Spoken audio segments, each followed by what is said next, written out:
力っていうものをこっちの紙に、この移していただくっていうんで、作るよりもいただく方が多いっていうので版画っていう字を使うんですがね。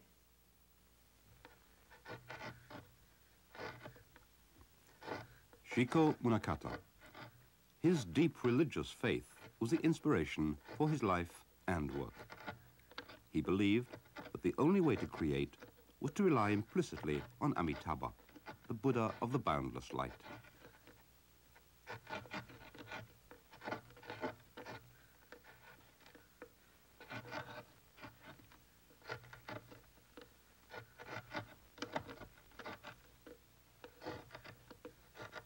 Shiko Munakata's single-mindedness had a big impact on not only the world of the arts, but also on the Japanese public of the years following the war, amid the economic devastation and spiritual despair.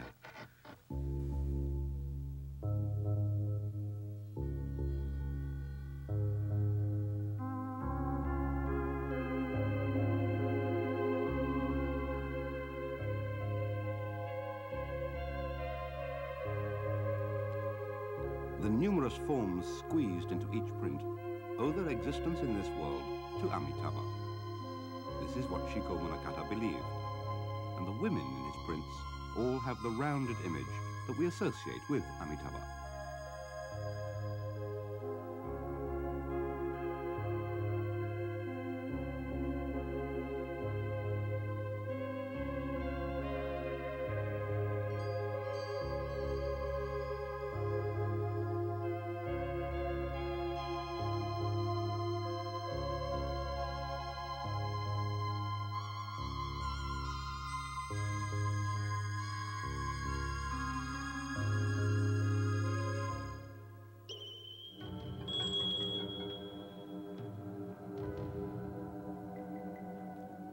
The devotion of the Japanese to Amitabha goes back 600 or 700 years to the Kamakura period.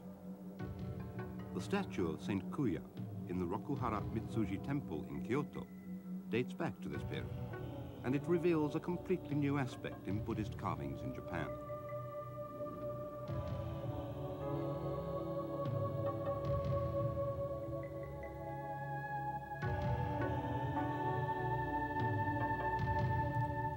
Tiny Buddhas appear out of Saint Kuya's mouth.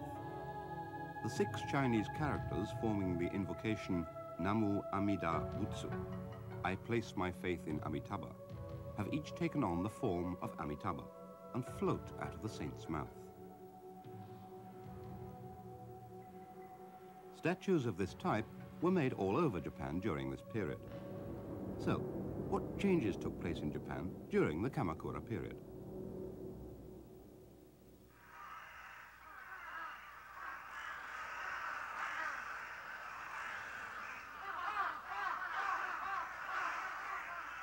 "600 years had passed since Buddhism was first introduced from mainland Asia.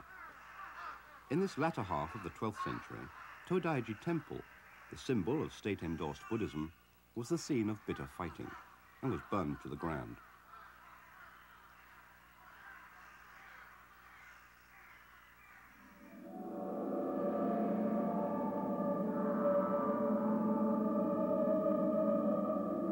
The rule of the aristocracy, led by the powerful Fujiwara clan, had come to an end, and local groups of samurai warriors quickly rose to power. This proved to be a big turning point in Japanese history. With one battle after another, the people were suffering the torments of hell on earth.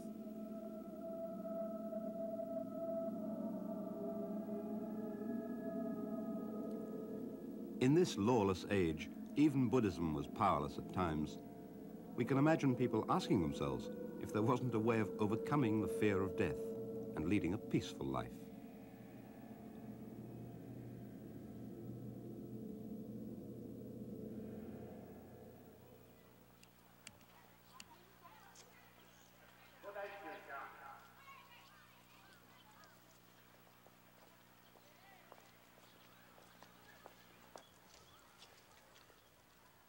The Kamakura period lasted from the late 12th to the mid-14th century. How did the changes in this period differ from those at other times? And how did these changes affect the Japanese of later times?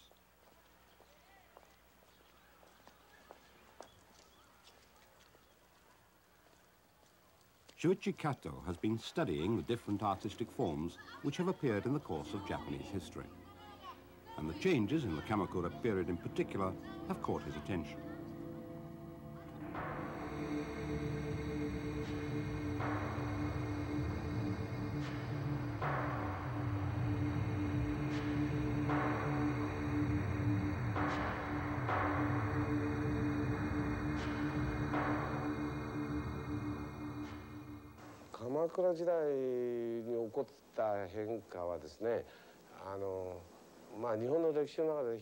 The changes that took place during the Kamakura period show what a unique stage this was in Japanese history. The Heian period, which came before this, especially the latter part from the 9th to the 11th century, was a time when Japan was almost completely cut off from the rest of the world. Heian culture, once powerful, was collapsing. And it wasn't just a case of a switch in government. Samurai from the eastern part of Japan came and took political power.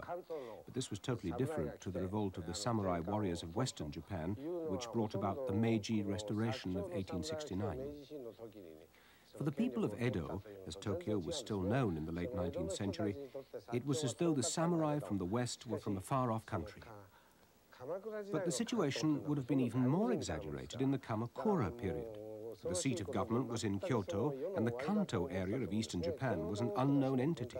So with this invasion from Kanto, the people of western Japan must have thought it was the end of the world.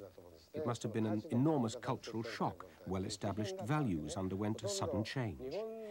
Japan was occupied by a foreign power only very recently, but in the Kamakura period, the takeover of the capital, Kyoto, by forces from the eastern part of the country must have seemed very much like a foreign invasion.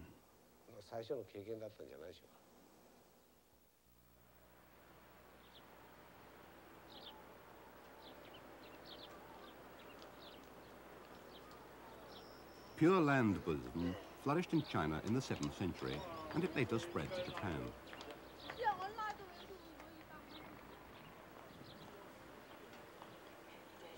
The new Buddhism of the Kamakura period had its origins in Shen Heian, on the outskirts of Luoyang. The monastery, founded by the priest Zendo in Shen Heian, still trains monks in the Buddhist invocations. Zendo taught his followers that the only way to overcome the sufferings of this life was to have complete faith in Amitabha's power.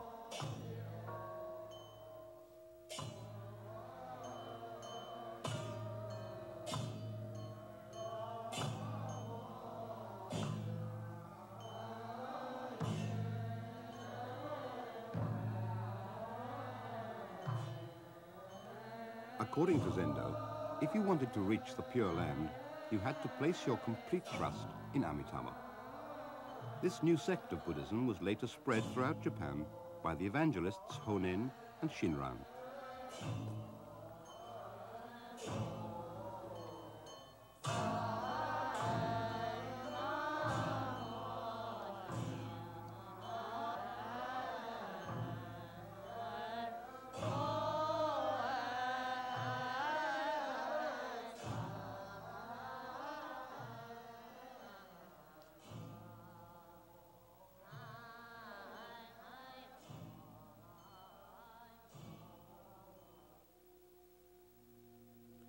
This painting of the Buddhist legend, the White Road between Earth and Paradise, illustrates Zendo's teaching.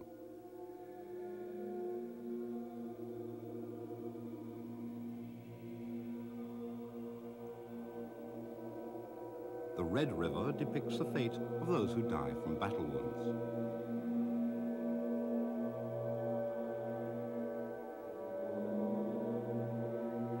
The Black River represents the world of earthly desires.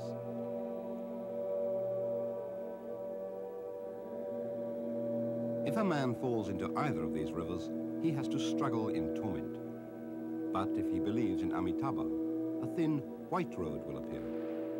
And if he concentrates his mind on walking along this white road, he will find Amitabha in all his shining glory, waiting for him at the other end.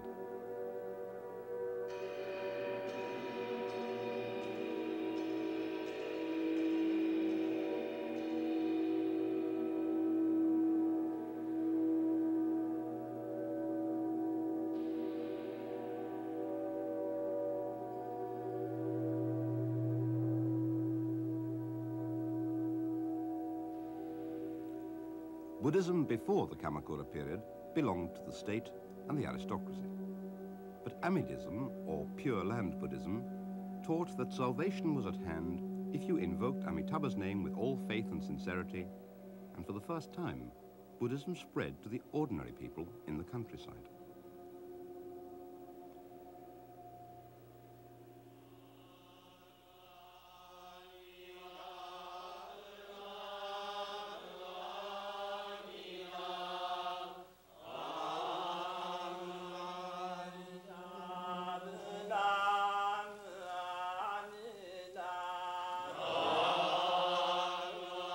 Pure Land Buddhism started off in Japan at Seiryoji Temple in the Saga district of Kyoto.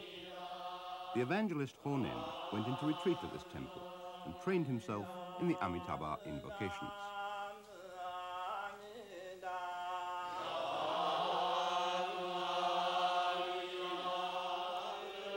Honen is said to have prayed in front of this statue of the great Buddha, brought over from China in the 10th century.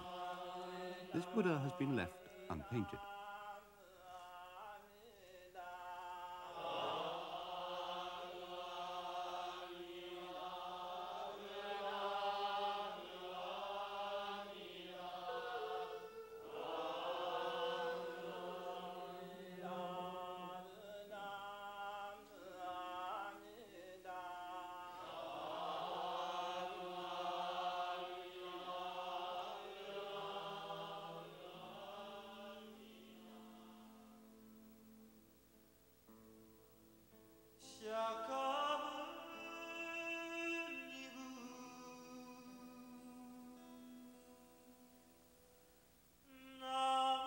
A present-day concert to sing the praises of the great Buddha. During the late 11th century, in the Heian period, Buddhist halls were built to accommodate people seeking salvation. Honen freed Buddhism from the notion of rewards in this life and turned it towards a belief in the powers of the Buddha to transport people to the Pure Land after death. People realized that they would be alone when they died, and they had only themselves to rely on. So, a strong relationship developed between the individual and Buddhism.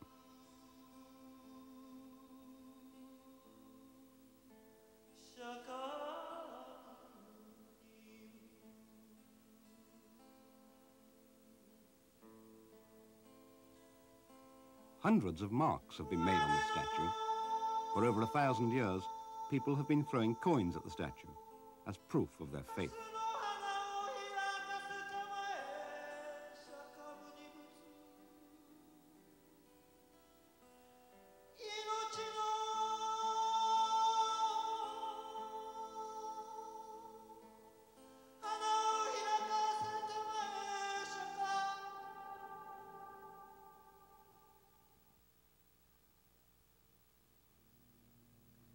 From the Heian period to the Kamakura period, Amitabha is depicted in various forms.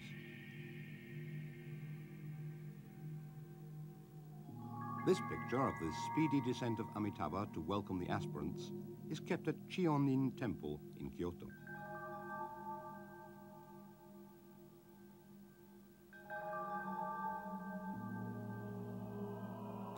Amitabha is descending on a cloud to answer the people's urgent petitions.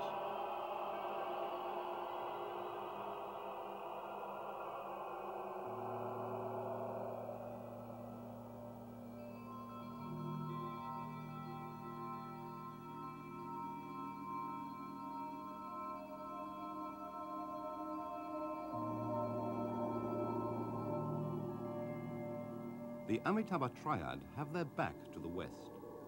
This meant that the faithful would be able to reach the far-off western paradise of the Pure Land with Amitabha's intercession if they prayed to him.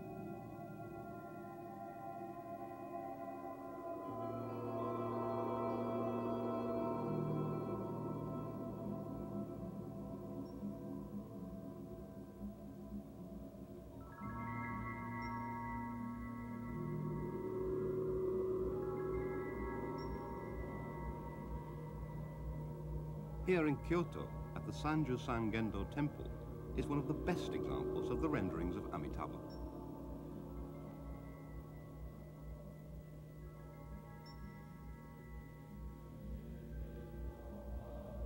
here are 1,000 statues of the 1,000-armed Bodhisattva. The so-called Canon Goddesses of Mercy have come from the western paradise of the Pure Land as messengers of Amitabha to shower blessings on the people.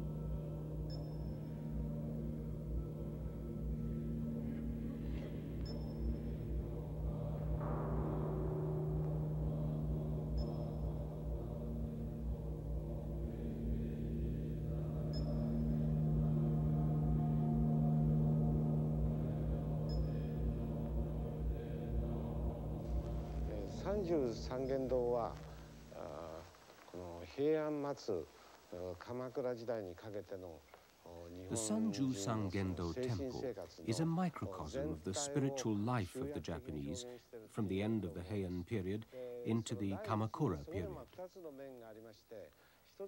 There are two aspects here.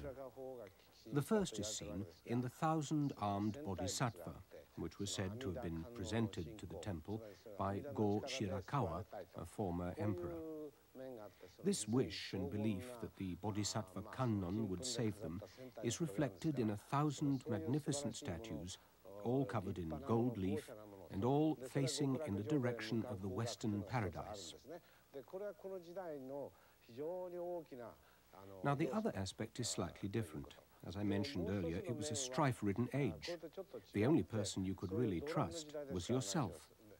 So, naturally, self-dependence bred an interest in individual character.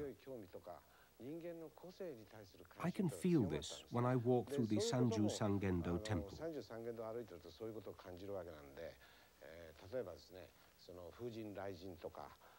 For instance, the god of the wind and thunder here, and the statue of the sage Baso. You can sense the anger, the pain, and the sadness in those faces. They're very expressionistic, quite different from the 1,000 Bodhisattva. I think these statues reflect the keen interest shown in personal traits and the emotions experienced by people in their daily lives. It was an age when they discovered individual personality.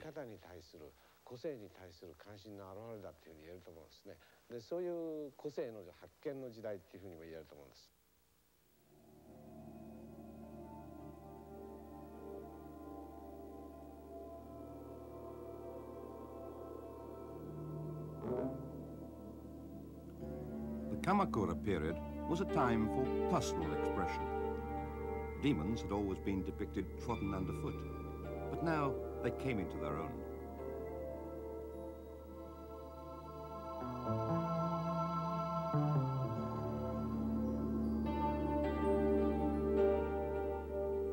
Crystal was used to achieve this effect of fierce, wide-opened eyes.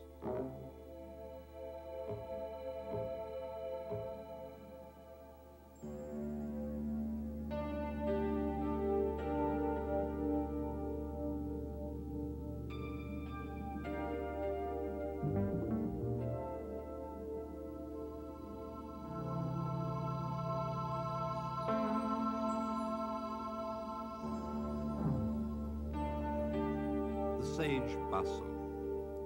This statue has succeeded in capturing this old man's exhaustion, even down to the detail of tattered garments over a wasted body.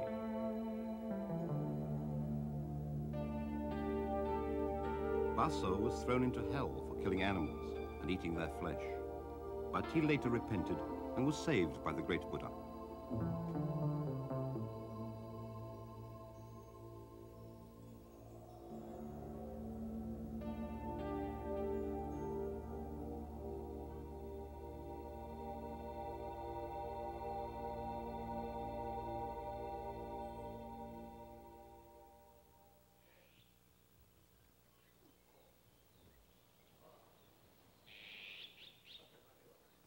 Myoshinji Temple, the headquarters of the Rinzai sect of Zen Buddhism. Zen Buddhism was brought over to Japan at the end of the 12th century, during the Kamakura period. In Zen, the enlightenment of the individual is valued above all things. And at this temple, they honor their high-ranking monks who had achieved enlightenment by carving their likeness in wood.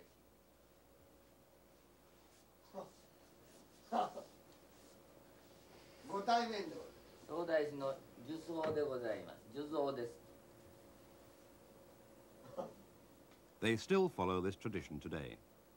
Work has been started on creating the likeness of a senior monk, Mumon Yamada, who for many years was the superintendent monk of Myoshinji Temple.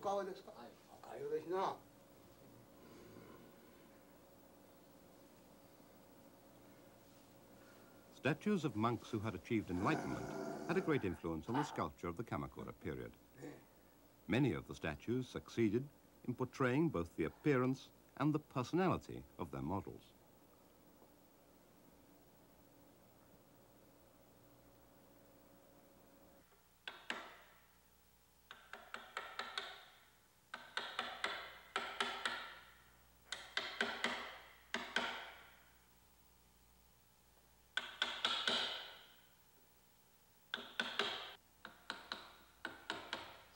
The Buddhist sculptor Yasunori Eri expects to have the statue completed in 2 years' time. Of course, he has the statues of the Kamakura period to help him, but he also wants his work to reflect the present age.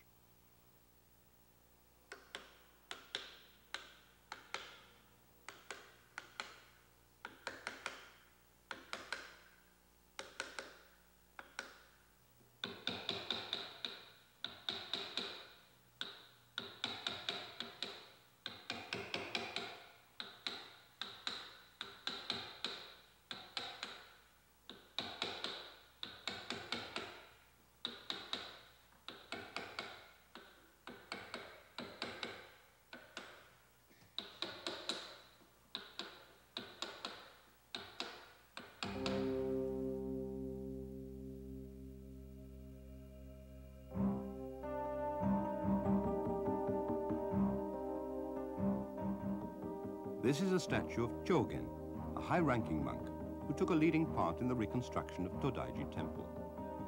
Although he was over 60 years old, he took it on himself to travel right around the country to collect donations for the new temple.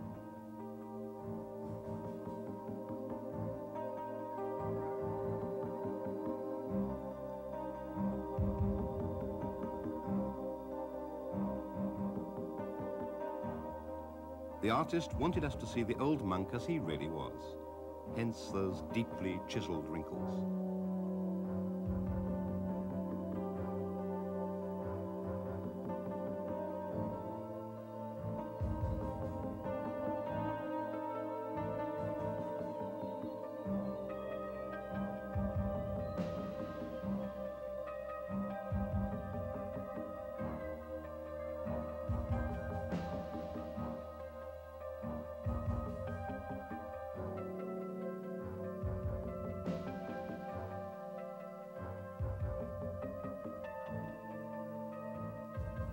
The Zen monk Ikkyu Sojun of Daitokuji Temple, who was known for his unorthodox ways. This was typical of the carvings of the Muromachi period, from the 14th to the 16th century. It's said that Ikkyu's own hair was used for his moustache and beard in this statue.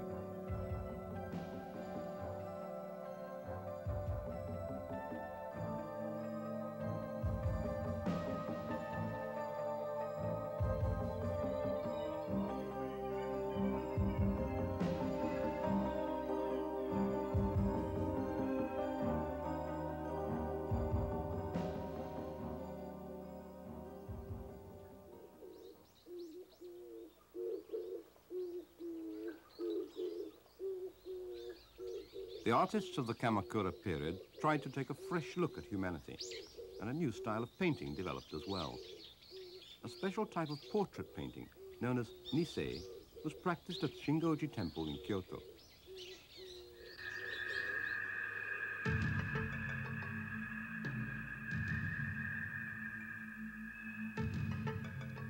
This portrait of the shogun, Minamoto Yoritomo, is said to be a late 12th century work of Takanobu Fujiwara.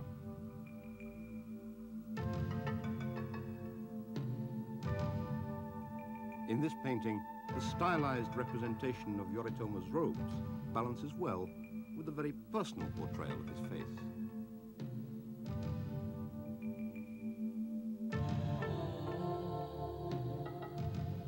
Several layers of fine lines have been used to paint in the eyes. hairline has been painted in, strand by strand, with a delicate brush, while a few simple lines sufficed for the plump ears.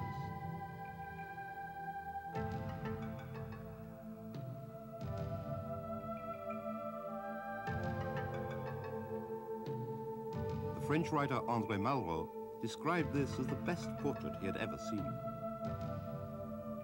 According to Shuichi Kato, this painting has something in common, spiritually, with European portrait paintings.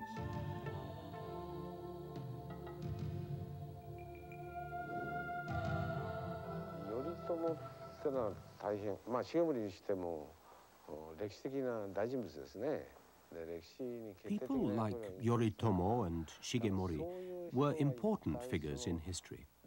So naturally, we're curious as to how they looked, and we want to know what kind of men they were. The painter, too, is interested in capturing those very details. So he's not satisfied with just portraying Yoritomo's facial expression or Shigemori's outward appearance. He wants to convey his subject's attitude to life when he paints the face.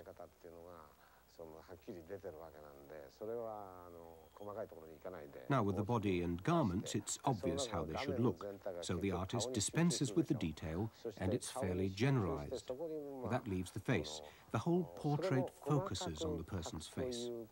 And it's not so much a case of how much detail the artist puts into the face, it's more of how much of that man's character and nature he can convey in the face.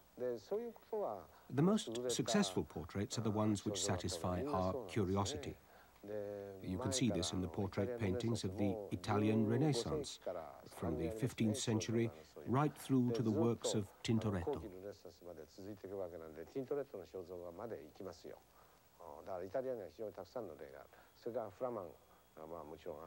Then there are those marvelous portraits by the Flemish artists. Van Eyck was probably one of the most successful. Van Eyck made great advances in technique. He didn't invent oils, but he did some wonderful things with this new medium. He managed to take oil painting techniques to new heights, combining it with his own genius and a strong curiosity about human nature. Another thing, Van Eyck wanted to show what kind of person his subject was by catching his inner thoughts as they came to the surface. This approach to portrait painting seems to have been present in both the Kamakura period in Japan and the Renaissance in Europe.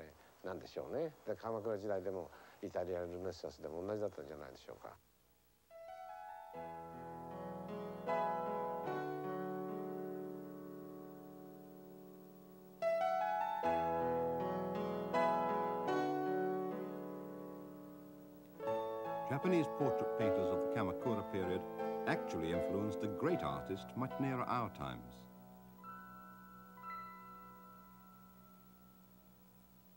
Vincent van Gogh painted portraits of himself right throughout his life.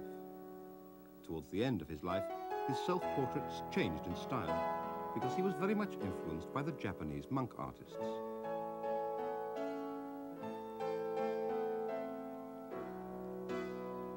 We don't know exactly which paintings Van Gogh saw, but we do know that he recognized a certain nobility in these Japanese monk portraits, which he then tried to incorporate into his own paintings.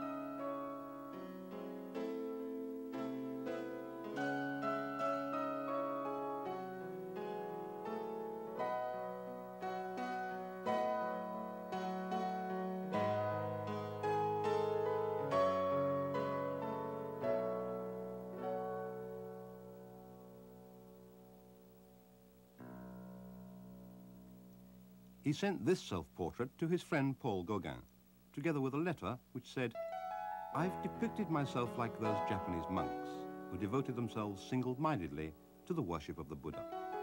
I've used this method because I wanted to emphasize my own personality."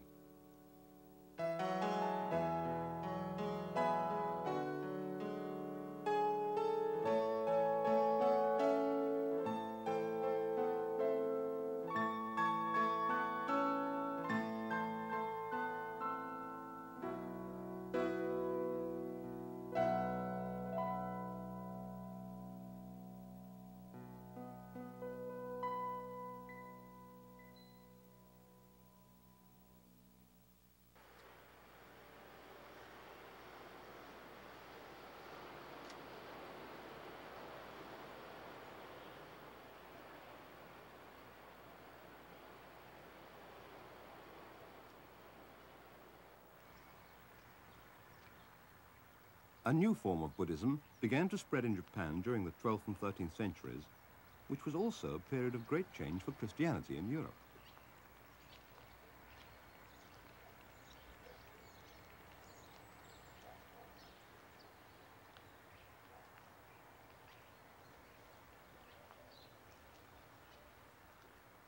At the Cistercian Abbey at Citeaux in France, the monks still observe a way of life which began long before the Middle Ages.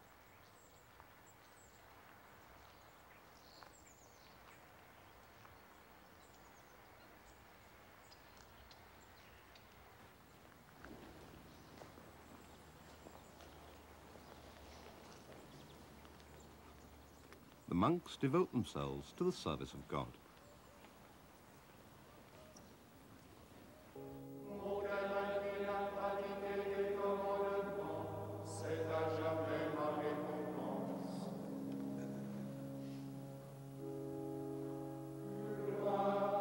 There are no frescoes or stained glass windows in this abbey. Closed off from the outside world, the simple interior of the chapel provides a suitable setting for prayer.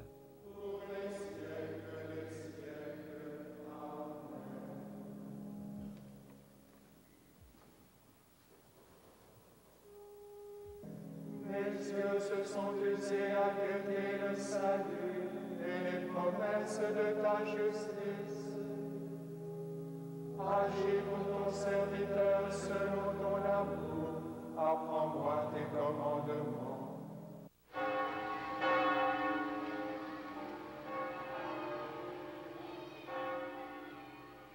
In contrast, Notre Dame Cathedral in Paris. Also during the 12th and 13th centuries, the church began to strengthen its work of spreading the faith to the ordinary people.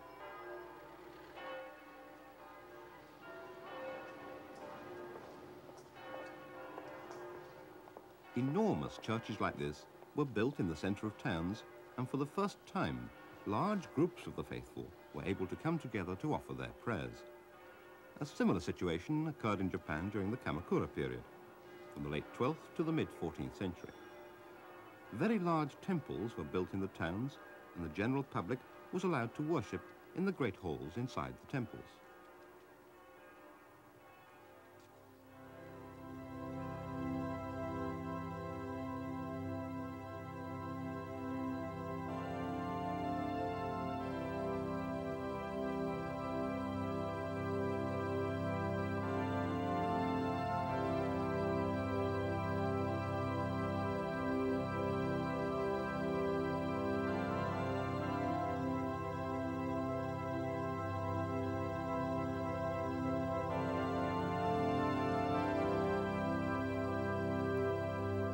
In time, the statue of Mary was placed inside these huge churches for the sake of the faithful.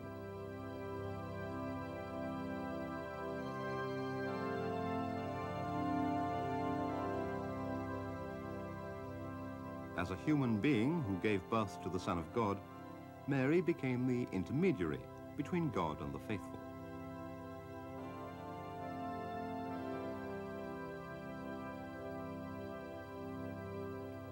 Many people were attracted to the Christian church because of the image of the compassionate mother, Mary.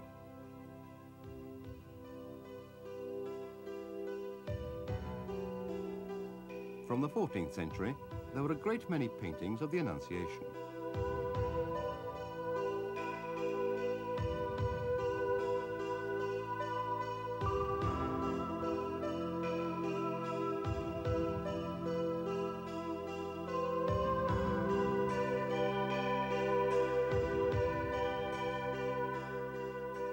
The angel Gabriel tells Mary she has conceived the Son of God.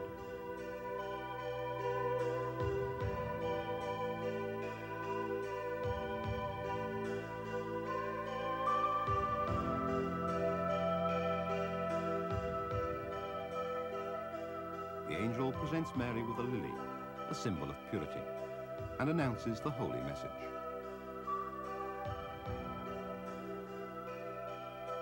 Hail Mary, full of grace, the Lord is with thee. This prayer in praise of the Virgin suddenly became very popular with the ordinary faithful.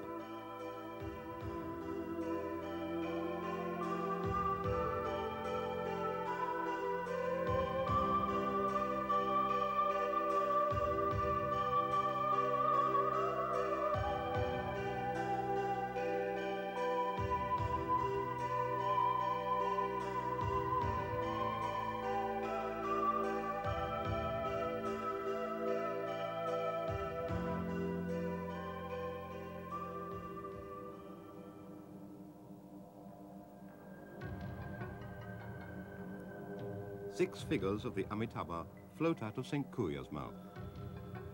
This invocation of Amitabha's name became the link between the Buddha and the faithful in Japan. The faithful believed implicitly in the power of the merciful Amitabha to save them.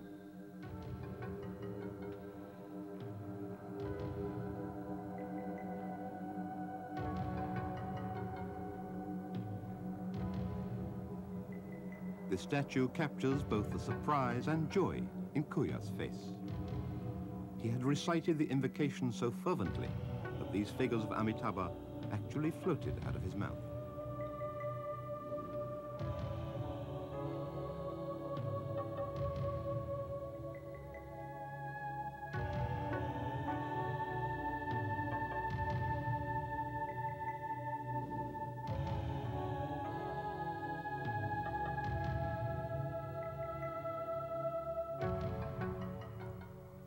This statue manages to convey Kuya's personality and also his fervent desire to be free from this world and to enjoy salvation in the Pure Land.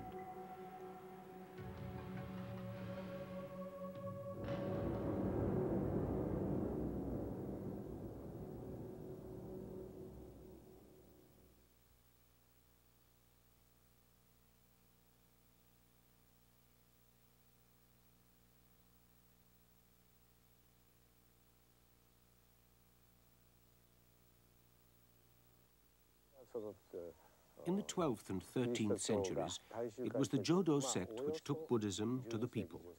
The same thing was happening with Christianity in Europe. The Marian devotional movement had the extraordinary power of bringing people into the church. They believed that by reciting the Hail Mary, they would gain salvation. It was just like the Japanese repeating the Namu Amida Butsu invocation. Mary's role was very similar to that of Amitabha. Both were known for their deep compassion because rather than judge the rights and wrongs of a person's actions, they simply showed mercy. So people believed that if they said the Hail Mary fervently enough, they would be saved. Christianity had a double-layered structure. There was Christ himself, and then there was God together with Mary.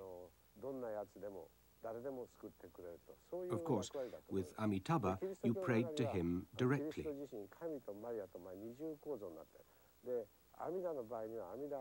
So there's this difference in the two religions. But as far as invocations are concerned, they were very similar. The Hail Mary and intonation of Amitabha's name. Invocations were a crucial factor in the spread of both Pure Land Buddhism and Christianity to the masses.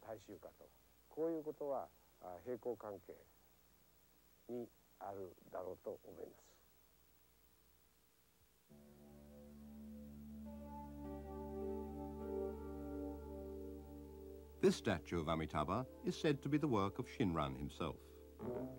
Shinran believed that when a person placed his complete trust in Amitabha, he would become a Buddha himself.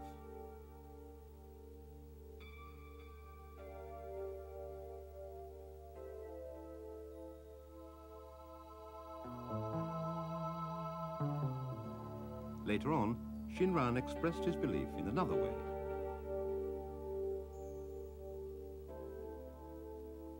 The words of the invocation, Namu Amida Butsu, are written boldly above the lotus flower.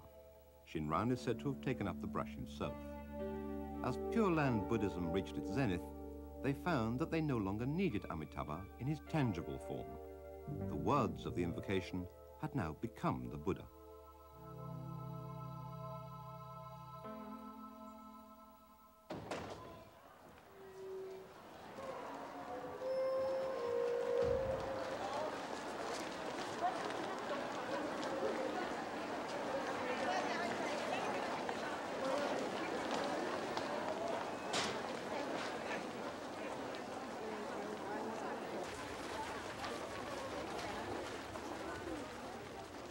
The transition from the Heian period to the Kamakura period, from the late 12th century into the 13th century, was a traumatic one. Honen and Shinran created a religion which stressed the very personal nature of seeking Amitabha's mercy. All that mattered was a total belief in Amitabha. For the first time, the Japanese discovered a world beyond the present one, a goal in the next world.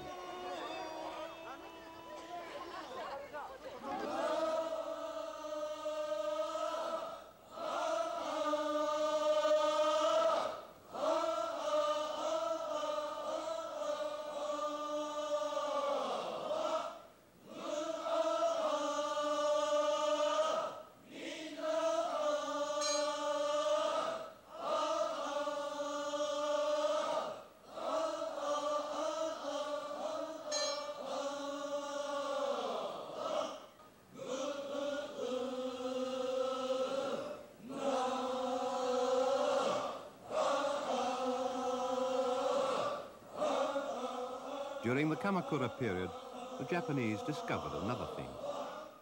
They learned how to acknowledge people as individuals, and so they were able to create statues and forms which were unique.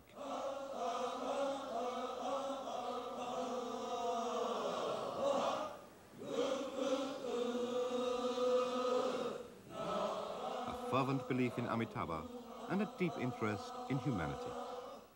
These two spiritual aspects provided a haven for a people who had to live through an era of great turbulence.